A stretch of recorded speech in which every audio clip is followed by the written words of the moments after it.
ನರೇಂದ್ರ ಮೋದಿ 3.0 ಸರ್ಕಾರದ ಪೂರ್ಣ ಪ್ರಮಾಣದ ಬಜೆಟ್ ಇವತ್ತು ಮಂಡನೆಯಾಯಿತು. ಬಜೆಟ್ ಅಲ್ಲಿ ಪ್ರಮುಖವಾಗಿ ರೈತರು, ಯುವಕರು ಹಾಗೇನೆ ಮಹಿಳೆಯರಿಗೆ ಬಹುಪರಾಕನ್ನ ಹೇಳಲಾಗಿದೆ. ಎನ್ಡಿಎ ಮಿತ್ರಕೂಟಕ್ಕೂ ಕೂಡ ನಮೋ ಬಂಪರ್ ಗಿಫ್ಟ್ಗಳನ್ನ ಕೊಟ್ಟಂತಾಗಿದೆ. ಈ ಬಜೆಟ್ ಅಲ್ಲಿ ತೆರಿಗೆದಾರರಿಗೂ ಕೂಡ ನಿರ್ಮಲಾ ಸೀತಾರಾಮನ್ ರಿಲೀಫ್ ಅನ್ನ ಕೊಟ್ಟಿದ್ದಾರೆ.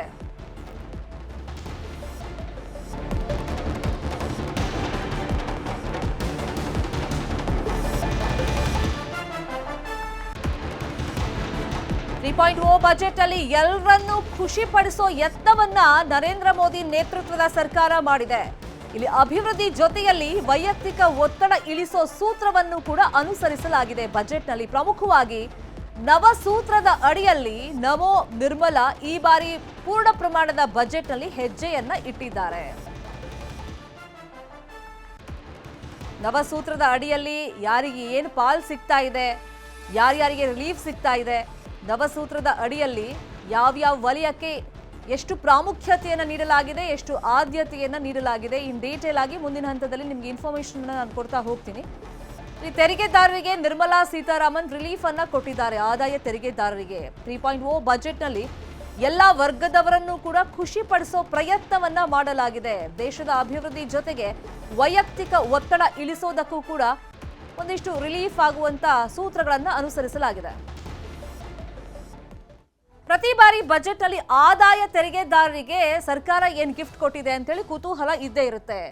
ಆದಾಯ ತೆರಿಗೆದಾರರಿಗೆ ಸ್ವಲ್ಪ ಮಟ್ಟಿಗೆ ರಿಲೀಫ್ ಅನ್ನ ಸರ್ಕಾರ ಕೊಟ್ಟಿದೆ. ಈ ಬಾರಿಯ ಪೂರ್ಣ ಪ್ರಮಾಣದ ಬಜೆಟ್ ಅಲ್ಲಿ ಸ್ಟ್ಯಾಂಡರ್ಡ್ ಡಿಡಕ್ಷನ್ 75,000ಕ್ಕೆ ಏರಿಕೆ ಮಾಡಲಾಗಿದೆ. 3 ಲಕ್ಷದ ಆದಾಯಕ್ಕೆ ಯಾವುದೇ ರೀತಿಯಲ್ಲೂ ಕೂಡ ತೆರಿಗೆ ಇರೋದಿಲ್ಲ. ತೆರಿಗೆಯ ಸ್ಲ್ಯಾಬ್ ಹೇಗಿದೆ ಅದ್ರ ಬಗ್ಗೆನೂ ನಿಮ್ಗೆ ಇನ್ಫಾರ್ಮೇಶನ್ ಕೊಡ್ತಾ ಹೋಗ್ತೀವಿ ಗ್ರಾಫಿಕ್ಸ್ ಮುಖಾಂತರ.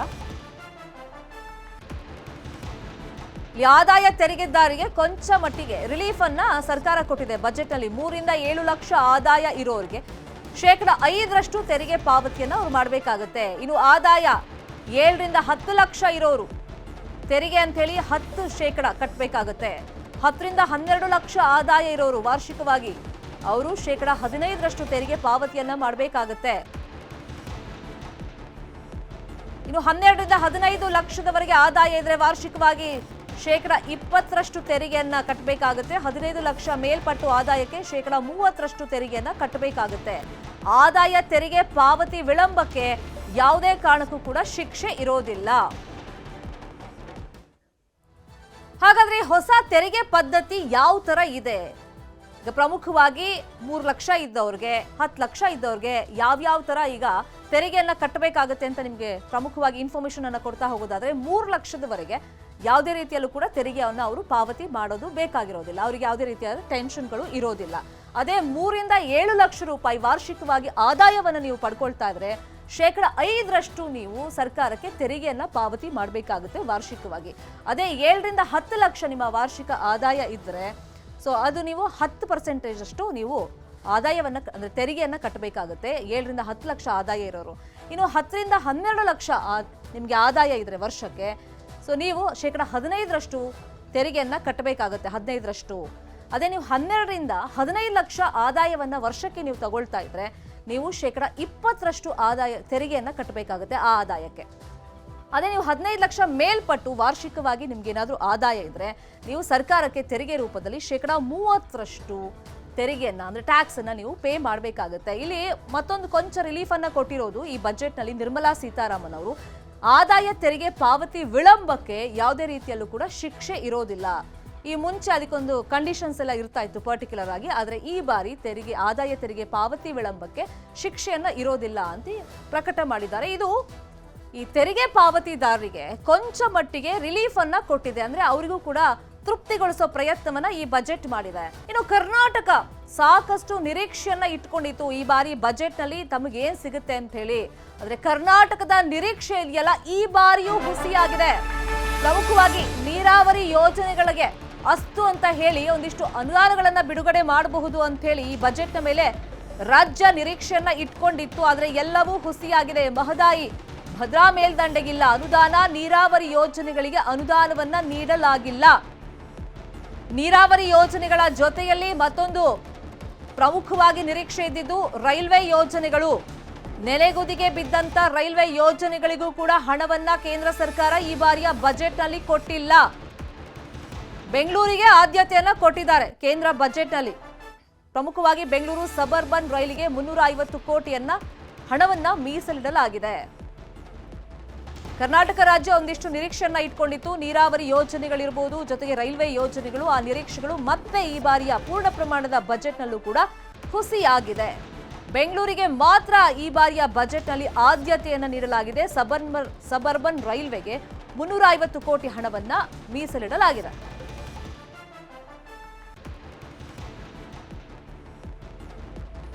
ಭದ್ರಾ ಮೇಲ್ದಂಡೆ ಯೋಜನೆ ಕಳೆದ ಬಾರಿ ಬಜೆಟ್ನಲ್ಲೇ 5,300 ಕೋಟಿ ಹಣವನ್ನ ಮೀಸಲಿಡ್ತೀವಿ ಅಂತ ಹೇಳಿದ್ರು. ಆ ಹಣ ರಿಲೀಸ್ ಆಗಿಲ್ಲ. ಅದೊಂದಿಷ್ಟು ರಾಜಕೀಯ ಜಟಾಪಟಿಗೂ ಕೂಡ ಕಾರಣವಾಗಿತ್ತು. ಆ ಹಣ ರಿಲೀಸ್ ಆಗಬಹುದು ಅಂತ ಅಂದಾಜು ಕೂಡ ಮಾಡಲಾಗಿತ್ತು. ಅಂದ್ರೆ ಬಜೆಟ್ನಲ್ಲಿ ಕೊಡಬಹುದು ಅಂತ ನಿರೀಕ್ಷೆ ಇತ್ತು. ಅದು ಕೂಡ ಹುಸಿಯಾಯಿತು.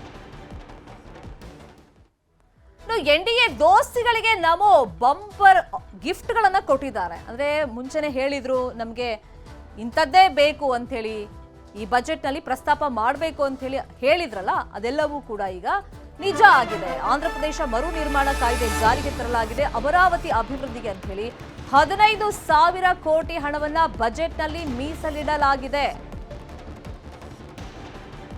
ನರೇಂದ್ರ ಮೋದಿ ಅವರು ಬಜೆಟ್ ಬಗ್ಗೆ ಮಾತಾಡ್ತಾ ಇದ್ದಾರೆ, ನೋಡೋಣ. नए अवसर देने वाला बजट है। इस बजट से शिक्षा और स्किल को नई स्केल मिलेगी। ये मिडिल क्लास को नई ताकत देने वाला बजट है। ये जनजातीय समाज, दलित, पिछड़ों को सशक्त करने की मजबूत योजनाओं के साथ आया है। इस बजट से महिलाओं की आर्थिक भागीदारी सुनिश्चित करने में मदद मिलेगी। इस बजट से छोटे व्यापारियों, एमएसएमईज को यानी कि लघु उद्योगों का उसकी प्रगति का नया रास्ता मिलेगा। बजट में मैन्युफैक्चरिंग पर भी बल है, इंफ्रास्ट्रक्चर पर भी बल है। इससे आर्थिक विकास को नई गति मिलेगी और गति को भी निरंतरता मिलेगी। साथियों, रोजगार और स्वरोजगार के अभूतपूर्व अवसर बढ़ ये हमारी सरकार की पहचान रही है। आज का बजट इसे और सुदृढ़ करता है। देश और दुनिया ने पीएलआई स्कीम की सफलता देखी है। अब इस बजट में सरकार ने एम्प्लॉयमेंट लिंक्ड इंसेंटिव स्कीम की घोषणा की है। इससे देश में करोड़ों करोड़ों नए रोजगार बनेंगे। इस योजना के तहत जीवन में पहली नौकरी पाने वाले युवा की पहली तनख्वाह हमारी सरकार देगी। स्किल डेवलपमेंट और उच्च शिक्षा के लिए मदद हो या फिर 1 करोड़ नौजवानों को इंटर्नशिप की योजना, इससे गांव के गरीब के मेरे नौजवान साथी, मेरे बेटे बेटी देश की टॉप कंपनियों में काम करेंगे। उनके सामने संभावनाओं के नए द्वार खुलेंगे। हमें हर शहर, हर गांव, हर घर एंटरप्रेन्योर्स बनाना है। इसी उद्देश्य से बिना गारंटी के मुद्रा लोन की लिमिट को 10 लाख से बढ़ाकर 20 लाख रुपए किया गया है। इससे छोटे कारोबारियों, विशेष रूप से महिलाओं, दलित, पिछड़े आदिवासी परिवारों में स्वरोजगार को बल मिलेगा। साथियों, हम सब लोग मिलकर भारत को ग्लोबल मैन्युफैक्चरिंग हब बनाएंगे। देश का एमएसएमई सेक्टर मध्यम वर्ग से जुड़ा हुआ है। एक प्रकार से एमएसएमई सेक्टर की ओनरशिप मध्यम वर्ग ही है और इसी सेक्टर से गरीबों को ज्यादा से ज्यादा रोजगार भी मिलता है। छोटे उद्योगों की बड़ी ताकत उस दिशा में हमारा अहम कदम है। इस बजट में एमएसएमईज के लिए ईज ऑफ क्रेडिट बढ़ाने वाली नई योजना का ऐलान किया गया है। मैन्युफैक्चरिंग और एक्सपोर्ट्स इकोसिस्टम को हर जिले तक ले जाने के लिए बजट में अहम घोषणा की गई है। ई कॉमर्स, एक्सपोर्ट हब्स और फूड क्वालिटी टेस्टिंग के लिए 100 यूनिट्स, ऐसे कदमों से वन डिस्ट्रिक्ट वन प्रोडक्ट अभियान को गति मिलेगी। साथियों, ये बजट हमारे स्टार्टअप्स के लिए, इनोवेशन इकोसिस्टम के लिए ढेर सारे नए अवसर लेकर आया है।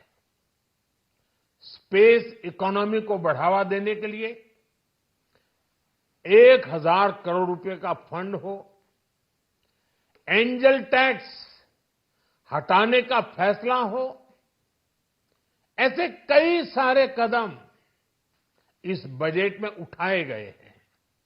साथियों, रिकॉर्ड हाई कैपेक्स इकोनॉमी का एक ड्राइविंग फोर्स बनेगा। 12 नए इंडस्ट्रियल नोड्स, देश में नए सैटेलाइट टाउन्स का विकास और 14 बड़े शहरों के लिए ट्रांजिट प्लान्स, इससे देश में नए इकोनॉमिक हब विकसित होंगे और बहुत बड़ी संख्या में नए रोजगार बनेंगे। साथियों, आज डिफेंस एक्सपोर्ट्स रिकॉर्ड स्तर पर है। इस बजट में डिफेंस सेक्टर को आत्मनिर्भर बनाने के लिए अनेक प्रावधान किए गए हैं। आज पूरी दुनिया में भारत के प्रति आकर्षण बढ़ा है और भारत में टूरिज्म के क्षेत्र में नई संभावनाएं बनी हैं। टूरिज्म क्षेत्र गरीब और मध्यम वर्ग के लिए कई अवसर लेके आता है। इस बजट में टूरिज्म क्षेत्र पर भी विशेष बल दिया गया है। साथियों, एनडीए सरकार ने पिछले 10 साल में ये सुनिश्चित किया है कि गरीब और मध्यम वर्ग को लगातार टैक्स से राहत मिलती रहे। इस बजट में भी इनकम टैक्स में कटौती और स्टैंडर्ड डिडक्शन में वृद्धि का फैसला लिया गया है। टीडीएस के नियमों को भी सरल किया गया है। इन कदमों से हर टैक्स पेयर को अतिरिक्त बचत होने वाली है। साथियों, देश के विकास के लिए भारत के पूर्वी क्षेत्र का संपूर्ण विकास पूर्वोदय के विजन द्वारा हमारे इस अभियान को नई गति, नई ऊर्जा मिलेगी। हम पूर्वी भारत में कई महत्वपूर्ण इंफ्रास्ट्रक्चर जैसे हाईवेज, वाटर प्रोजेक्ट्स और पावर प्रोजेक्ट्स का निर्माण कर विकास को नई गति देंगे। साथियों, इस बजट का एक बहुत बड़ा फोकस देश के किसान है। अन्न भंडारण के लिए दुनिया की सबसे बड़ी स्कीम के बाद अब हम वेजिटेबल प्रोडक्शन क्लस्टर्स बनाने जा रहे हैं। इससे एक और छोटे किसानों को फल सब्जियों अन्य उपज के लिए नए बाजार मिलेंगे, बेहतर दाम मिलेंगे, तो दूसरी ओर हमारे मध्यम वर्ग के लिए फल सब्जियों की उपलब्धता बढ़ेगी और परिवार के लिए पोषण भी सुनिश्चित होगा। कृषि क्षेत्र में भारत का आत्मनिर्भर बनना समय की मांग है। इसलिए दलहन तिलहन की पैदावार बढ़ाने के लिए किसानों को मदद की घोषणा की गई है। साथियों, देश में गरीबी समाप्त हो, गरीब का सशक्तिकरण हो, इस दिशा में भी आज के बजट में प्रमुख घोषणाएं की गई है। गरीबों के लिए 3 करोड़ नए घर बनाना तय हुआ है। जनजातीय उन्नत ग्राम अभियान सेचुरेशन अप्रोच के साथ 5 करोड़ आदिवासी परिवारों को मूलभूत सुविधाओं से जोड़ा जाएगा। इसके अलावा ग्राम सड़क योजना 25,000 नए ग्रामीण क्षेत्रों को ऑल वेदर रोड से जोड़ेगी। इसका लाभ देश के सभी राज्यों के दूर दराज गांवों को मिलेगा। साथियों, आज का बजट नए अवसर, नई ऊर्जा लेकर आया है। ये ढेर सारे नए रोजगार, स्वरोजगार के अवसर लेकर आया है। ये बेटर ग्रोथ और ब्राइट फ्यूचर लेकर आया है। आज का बजट भारत को दुनिया की तीसरी सबसे बड़ी आर्थिक ताकत बनाने के उस पूरी प्रक्रिया में कैटलिस्ट का काम करेगा। विकसित भारत की एक ठोस नींव रखेगा। सभी देशवासियों को बहुत बहुत शुभकामनाएं।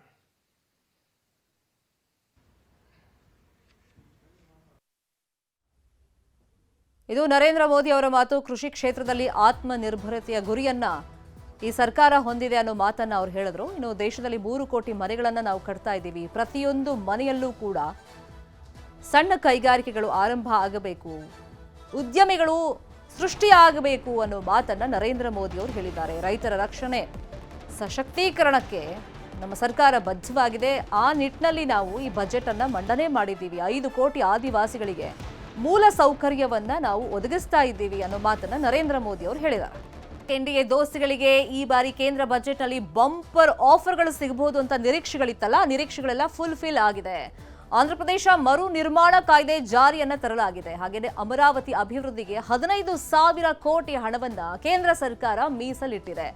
ಜೊತೆಗೆ ಆಂಧ್ರದಲ್ಲಿ ಮೂಲ ಸೌಕರ್ಯಕ್ಕೆ ಅಗತ್ಯ ಅನುದಾನಗಳನ್ನ ನೀಡಲಾಗಿದೆ. ದೋಸ್ತಿಗಳಿಗೆ ಬಂಪರ್ ಯಾವ ತರ ಆಂಧ್ರದಲ್ಲಿ ಸಿಕ್ಕಿದೆ ಅಂತಂದ್ರೆ, ಆಂಧ್ರ ಮರು ನಿರ್ಮಾಣ ಕಾಯ್ದೆ ಜಾರಿಗೆ ತಂದು ಅಮರಾವತಿ ಅಭಿವೃದ್ಧಿಗೆ ಅಂತ ಹೇಳಿ 15,000 ಕೋಟಿ ಹಣವನ್ನ ಮೀಸಲಿಡಲಾಗಿದೆ. ಮುಂದಿನ ವರ್ಷದಲ್ಲಿ ಇನ್ನೂ ಹೆಚ್ಚು ಅನುದಾನ ಸಿಗುವಂತ ವಿಶ್ವಾಸ ಆಂಧ್ರಪ್ರದೇಶಕ್ಕೆ ಕೇಂದ್ರ ಸರ್ಕಾರ ಕೊಟ್ಟಿದೆ. ಪ್ರಮುಖವಾಗಿ ಮೂಲ ಸೌಕರ್ಯಕ್ಕೆ ಅಗತ್ಯವಾದಂತಹ ಅನುದಾನಗಳನ್ನು ನೀಡಲಾಗುತ್ತೆ. ವೈಜಾಗ್ ಹಾಗೆಯೇ ಚೆನ್ನೈ ಕೈಗಾರಿಕಾ ಕಾರಿಡಾರ್ಗೆ ಹಣವನ್ನ ಮೀಸಲಿಡಲಾಗಿದೆ. ಬಿಹಾರ ಹೈವೇ ಯೋಜನೆಗೆ ಅಂತ ಹೇಳಿ 26,000 ಕೋಟಿ ಹಣವನ್ನ ಮೀಸಲಿಡಲಾಗಿದೆ. ಬಿಹಾರದಲ್ಲಿ ಪ್ರವಾಹ ನಿಯಂತ್ರಣಕ್ಕೆ ಅಂತ ಹೇಳಿನೇ 11,500 ಕೋಟಿ ಹಣವನ್ನ ಮೀಸಲಿಡಲಾಗಿದೆ. ಮೊದಲೇ ಚಂದ್ರಬಾಬು ನಾಯ್ಡು ಹಾಗೆ ನಿತೀಶ್ ಕುಮಾರ್ ಅವರು ನಮಗೆ ಅಂದ್ರೆ ಮಿತ್ರ ಪಕ್ಷಗಳಾದಂಥ ನಮಗೆ ನಮ್ಮ ನಿರೀಕ್ಷೆಗಳೇನಿದೆ ಅದೆಲ್ಲ ಫುಲ್ಫಿಲ್ ಮಾಡಬೇಕು ಅಂತೇಳಿ ಬೇಡಿಕೆಯನ್ನ ಇಟ್ಟಿದ್ರು. ಅದರಂತೆ ಈಗ ಕೇಂದ್ರ ಬಜೆಟ್ನಲ್ಲಿ ದೋಸ್ತಿಗಳಿಗೆ ಬಂಪರ್ ಆಫರ್ ಅನ್ನು ನೀಡಲಾಗಿದೆ. ಬಿಹಾರದಲ್ಲಿ ಕಾಶಿ ಮಾದರಿಯ ಟೆಂಪಲ್ ಕಾರಿಡಾರ್, ಗಯಾ ಹಾಗೆಯೇ ಬೋಧ್ಗಯಾದಲ್ಲಿ ದೇಗುಲಗಳ ಅಭಿವೃದ್ಧಿಯನ್ನ ಮಾಡಲಾಗುತ್ತೆ. ಇನ್ನು ನಳಂದ ಹಾಗೆಯೇ ರಾಜ್ಗಢ ಕಾಶಿ ಕಾರಿಡಾರ್ ಮಾದರಿ ಅಭಿವೃದ್ಧಿಯನ್ನ ಮಾಡಲಾಗುತ್ತೆ. ಇದು ದೋಸ್ತಿಗಳಿಗೆ ಕೇಂದ್ರ ಬಜೆಟ್ನಲ್ಲಿ ಸಿಕ್ಕಿರುವಂತಹ ಬಂಪರ್ ಆಫರ್.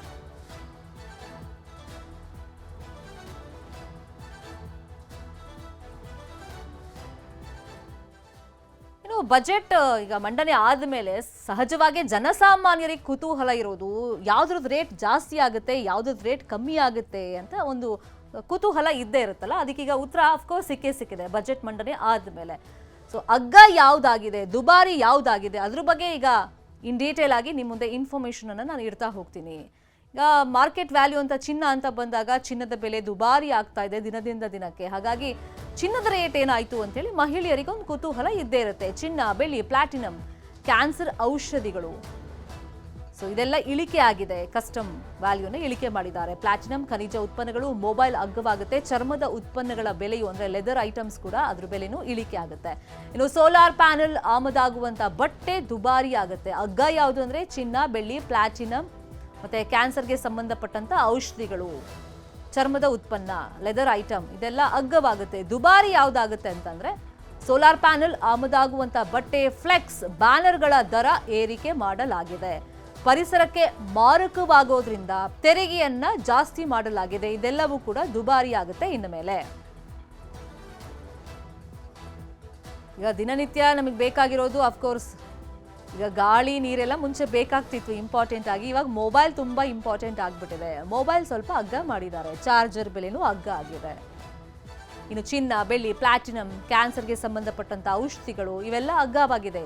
ಇದರ ದರ ಕೊಂಚ ಮಟ್ಟಿಗೆ ಇಳಿಕೆ ಆಗಿದೆ.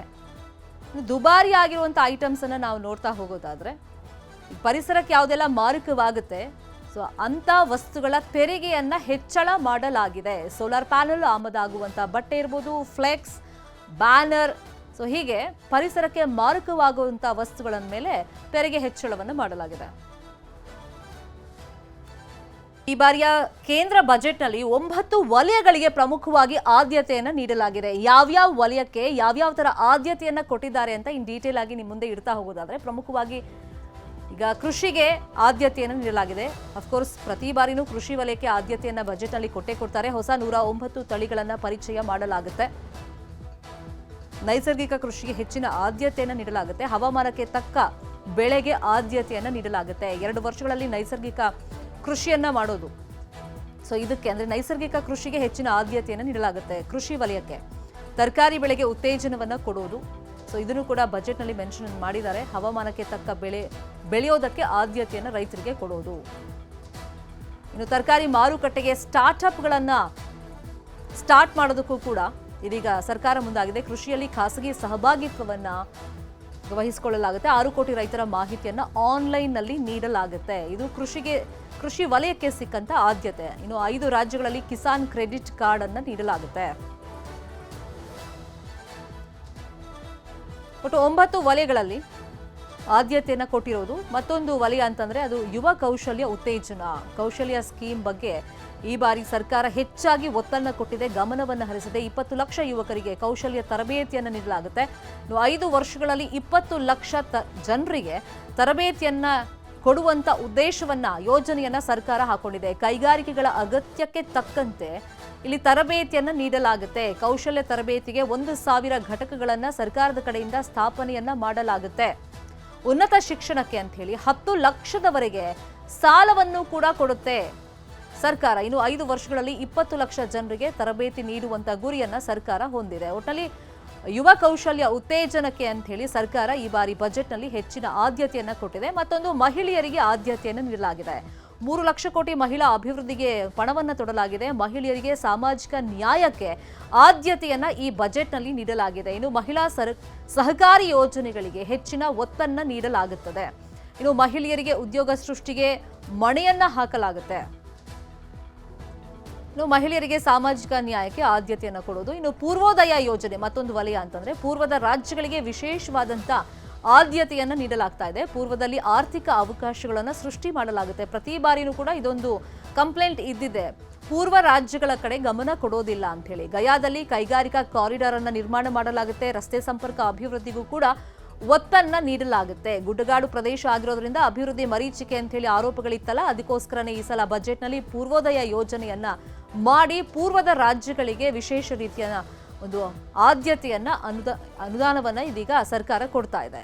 ಗಯಾದಲ್ಲಿ ಕೈಗಾರಿಕಾ ಕಾರಿಡಾರ್ ಅನ್ನ ಮಾಡಲಾಗುತ್ತೆ.